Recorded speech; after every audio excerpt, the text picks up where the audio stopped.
Hello, Capricorn, Sun, Moon, Rising, Venus signs. Kamusta po kayo? Sana po ay nasa mabuti kayong kalagayan. Welcome back po sa Star Tarot. Kung bago po kayo dito, welcome din po kayo. Thank you sa inyong support. I truly appreciate it and God bless you all. Tignan po natin ang mga messages ninyo for November 12. Paano mensahe ninyo is believing in magic. Ayan, so maaaring iba sa inyo dito talaga naniniwala kayo that there is magic or lahat ng nangyayari sa buhay natin is very magical, no? It's miracle, 'di ba? Lahat ng mga nangyayari sa buhay natin is a miracle, is a blessing. Kasi totoo naman, totoo naman, may mga bagay din na nangyayari sa atin, sa buhay natin, may mga nag-unfold na hindi natin alam kung saan nanggagaling, kung bakit nangyayari, 'di ba? Paano nangyari, no? May mga ganong sitwasyon tayo sa buhay natin, 'di ba? Kaya talaga naman everything is happening or unfolding sa buhay natin magically, 'di ba? 'Yun din ang ang ganap. We have exceeding expectations, Capricorn. Siguro meron kayong mga tagumpay ditong makakamit, and you are going to exceed your own expectation, or maybe you're going to exceed the expectation of the people around you, no? Kaya maraming matutuwa dito sa iyo, no? Sa sobrang sipag mo, sa sobrang dedicated mo sa inyong ginagawa, sa trabaho siguro, commitment, talagang parang buong puso nilalagay mo diyan sa inyong ginagawa, no? Kaya naman talagang magmamanifest ito dito sa magandang resulta at may exceed mo yung expectation mo sa sarili mo, an expectation din ng iba sa iyo or sa inyong ginagawa. So, tagumpay ito para sa iyo. This is your victory. You are going to be very happy with this result. At saka, maaring ma-rewardan ka din financially, no? Maaring ma-recognize talaga itong excellent job ninyo na ginawa at maaring mabigyan kayo dito ng financial reward. So, what else for Capricorn? Cherishing self. Ayan. I accept and love myself. Ito yung kailangan din ninyong gawin, no? Unang-una, be proud of yourself, no? Be proud of yourself. Kasi yung hard work ninyo is paying off, no? With this exceeding expectations, no? So, kung ano man yung pinagsisikapan ninyo, eto na, no? Yung pagod, yung puyat, no? Na ibinibigay ninyo, binubuhos ninyo dito sa inyong ginagawa is going to pay off. So, you deserve, no, to cherish yourself naman. You deserve to celebrate. You deserve to show some love naman para sa sarili ninyo. At napakahalaga din yan dahil kailangan natin ng balanse sa buhay natin, diba? Laging kailangang balanse ang lahat. Nang sa gayon, you will always be on top of your game, Capricorn. Kaya dito, deserve mo to, i-treat mo ang sarili mo, regaluhan mo ang sarili mo. Hindi naman kailangang sobrang bongga, 'di ba? Kahit ano lang, no, simple lang, kung ano lang ang kaya ninyo, kung ano lang ang within your budget, kung kailangang pagkagastusan yan, but entitled ka dyan, no? Kumbaga parang i-treat mo naman ang inyong sarili for the job well done. Following your bliss, ayan, susundin ninyo, napakaganda nito kasi you're going to start doing things that you love to do, no? Maaring ang ginagawa ninyo, maaring career yan, no? Maaring hindi yan ang nagpapasaya sa inyo. Maaring hindi yan ang gusto ninyo talagang gawin, no?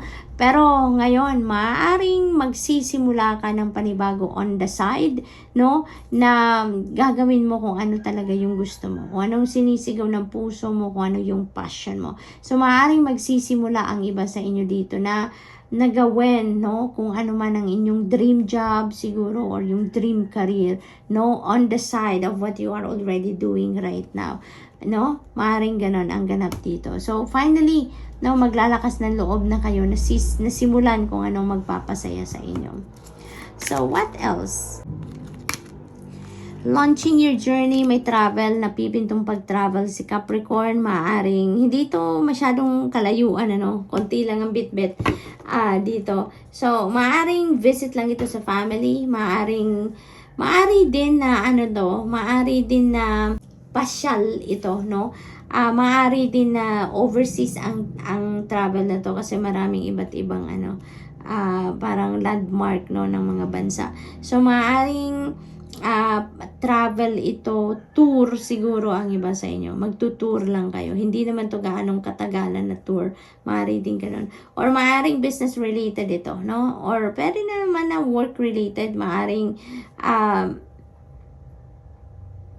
limited lang talaga sa dalawang luggage ang kailangan ninyong dalhin. Kaya dalawa lang talaga ang dala-dala niya, di ba? So, ayun. So, maybe, maaring mag-i-stay na din kayo doon sa kung saan kayo pupunta. No? Maaring magmamigrate na kayo. Maaring magtatrabaho kayo sa ibang bansa. Maaring ganun din ang ganap dito. But, whatever the case may be, Capricorn, mag-iingat kayo sa pagbabiyahe. And, lagi kayong magdadasal for safety, no? Whether that is domestic travel or international travel, saan man kayo papunta, laging mag-iingat. So, that's all I have for you for today. I hope nakatulong ang mga mensaheng ito in some way. Thank you for watching. Love and light. Namaste. Hello, Virgo, Sun, Moon, Rising, and Venus signs. Kamusta po kayo? Sana po nasa mabuti kayong kalagayan. Welcome back po sa Star Tarot. Kung bago kayo rito, welcome din po kayo. Thank you sa inyong support. I truly appreciate it and God bless you all. Tignan natin ang mga messages ninyo for November 12. Virgo, we have been living in magic, and true magic is abounding in my life.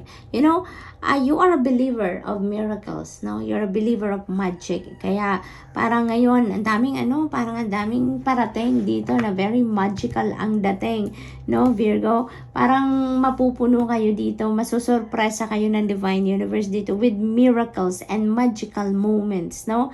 Parang ang saya, no? Magiging masayang-masaya kayo around this time, Virgo. Yun ang nakikita ko. Kasi maraming susulpot na magagandang sorpresa para sa inyo. So, let's claim it, Virgo. What else? You have exceeding expectations. Napakaganda. This is a job well done, Virgo. For some of you, you are going to exceed your own expectation dito, no? Sa effort niyo, sa oras, at syaga sa dedication, sa commitment niyo dito sa kung ano man ang inyong ginagawa, sa sobrang galing ninyo, you're going to exceed your own expectation, and maybe you would also exceed the expectation of other people, no? Sa inyo. Kaya good luck. Napakaganda. This is a victory for you. This is victory. Very sweet victory. Kasi yung sikap ninyo, yung pagsisikap ninyo, yung pagtsatsaga ninyo talaga is going to pay off. So, we have receiving from angels. Ayan, napaka-blessed din ninyo, no? Napaka-blessed ninyo. Napaka-lapit ninyo sa spirit realm. Yun din ang napipick up ko dito. Kasi, lagi kayong binabantayan ng mga angels ninyo. Lagi kayong binabantayan ng Divine Universe, no? Lagi kang pinapadalhan ng support. Lagi kang pinapadalhan ng love. Kaya nandyan lagi ang mga angels mo, yung mga guardian angels mo, no? Laging nandyan nakayakap sa iyo, laging nakabantay, laging nakagwardya sa inyo, no? So that's really beautiful. And maybe, no, around this time talagang mararamdaman ninyo yung love, no, ng spirit realm sa inyo. Mararamdaman ninyo yung pagmamahal ng mga angels ninyo sa inyo, no? Virgo, we have hearing messages from spirit. Holy moly, Virgo, parang napakanipis, no, ng veil between you and the spirit realm talaga. You are receiving love, no, hugs from your angels, at meron din kayong mga mensahe pinapadala ng Divine Universe through your intuition. So, you are going to receive downloads dito, gabay, no? Maaring nagdadasal talaga kayo, humihingi kayo ng gabay from God dito, kaya papadalhan kayo through your intuition. So, it's all up to you now, Virgo, no? Napakinggan, na i-access ninyo kung ano yung mga gabay para sa inyo, okay? Maaari din na may mga clarity kayo na hinihingi dito. Kaya you are also getting that. What else? We have accepting what is. Ayan, I accept and embrace my inner majesty. Ayan, Virgo. And I pick up ko dito, no? Maybe there are, some of you, maaring meron kayong mga skills, talents, or gifts na hindi pa ninyo matanggap, no, ng buong-buo. Maybe you are not proud of it, or maaring nahihiya kayo, no, sa mga talent, skills, or gifts na meron kayo. May mga iba lang dyan na tinatago ninyo yan, hindi pa ninyo yan nilalabas, hindi ninyo yan sinishare, hindi ninyo pinapaalam sa iba because maybe nahihiya kayo, no? And you know what, Virgo, yung mensahe na to sa inyo, parang sinasabihan kayo na accept what is. Tanggapin nyo na because that is part of you, no? I-embrace nyo na yan ng buong buo because it's part of yourself. It's part of your DNA. Nandyan yan sa sarili mo, parte yan ng buhay mo, no? At maaari din naman Virgo, no? Na for some of you, siguro may mga bagay na nangyayari sa buhay ninyo na may mga nag-unfold na mga sitwasyon sa buhay ninyo na hinahanapan ninyo ng dahilan. Maaring nagtataka kayo, bakit ako? Bakit ako nakakaranas ng ganito? Anong nagawa ko in the past para mabiyayaan ako ng ganitong bagay?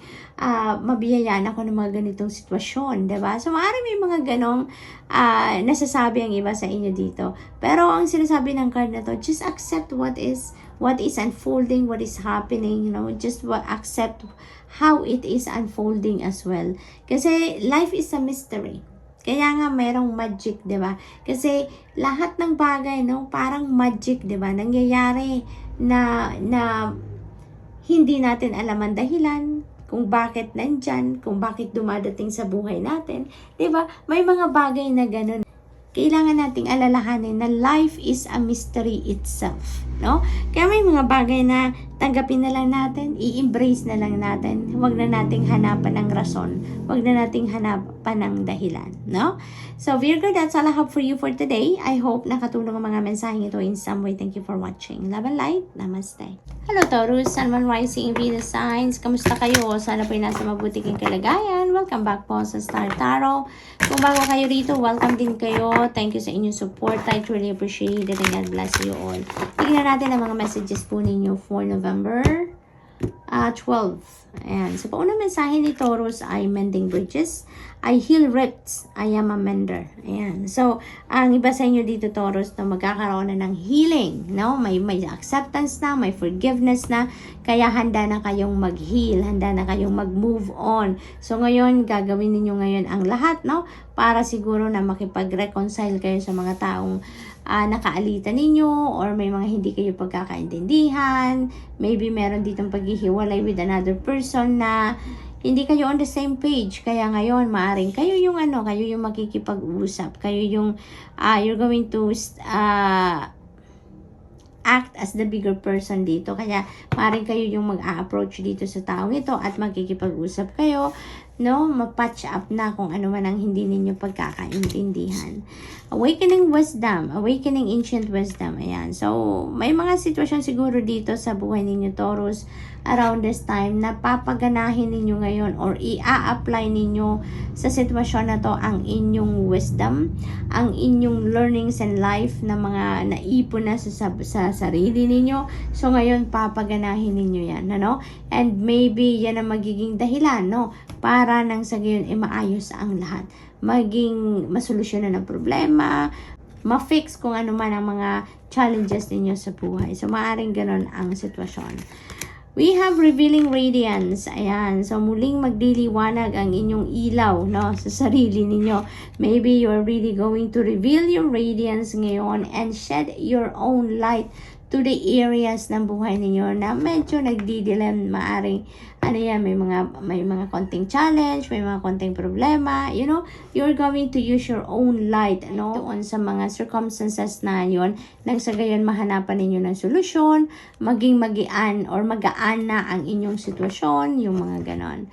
So, what else? We have rising above. Yeah, definitely, no? By shedding your own light doon sa mga circumstances ninyo, sa dark circumstances ninyo, look at that. You would be able to, to rise above your situation. Malalampasan nyo na kung ano man ang problema na yan. Kung meron ng mga challenges kayong na nararanasan sa ngayon, no? Masusurpass nyo na yan, no? Mahahanapan ninyo ng solusyon, mahahanapan ninyo ng lusot na kung ano man ang mga challenging situation na yan. So, maaayos na ang lahat, no? Taurus, magliliwanag na din ang buhay ninyo. Mababalot na kayo ng liwanag. Kaya naman kung ano man yung mga dark circumstances na yan, that is going to start to fade away na. As in, nyo na yan, maiiwanan nyo na. You're going to leave that behind you dahil you are ready to move forward with life, no? maaayos na ang lahat, mapaplansya na ang lahat, kaya naman mas magiging masaya na kayong muli, no? So, what else for Taurus? Opening to love. Wow, my heart is open. Napakaganda. So, ngayon, parang maaari din, no, na yung love na to is self-love. Maaaring ganon. Maaari din naman na yun ang realization ninyo sa ngayon. Maaaring related ito dito sa mending bridges, no? Ngayon na magkakaayos na kayo, magkakaroon na ng reconciliation kayo with the person na medyo may hindi kayo pagkakaintindihan in the past, maaaring ngayon marirealize nyo na, no? Through your conversation with that person, siguro may isip kayo na mas mahalaga ngayon talaga na mahalin ninyo muna ang inyong sarili ng buong buo before you love another person, no? Or before you love other people, mahalin nyo muna ang sarili ninyo, no?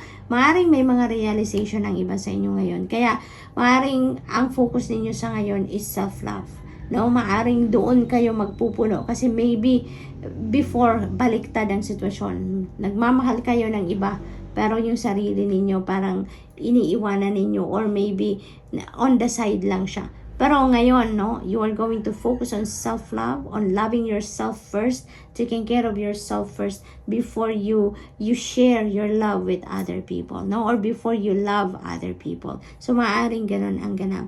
Maari din ang sitwasyon dito, ang iba sa inyo is opening your heart to other people na mahalin naman kayo ngayon, or magmahal na din kayo ng iba. So, maaaring ganun din ang sitwasyon ng iba. So, maybe, nagbubukas na ang puso ninyo, ang sarili ninyo ngayon sa pagmamahal, no, muli, no, maaaring ganun ang ganap. So, Taurus, that's all I have for you for today. I hope nakatulong ang mga mensaheng ito in some way. Thank you for watching. Love and light. Namaste.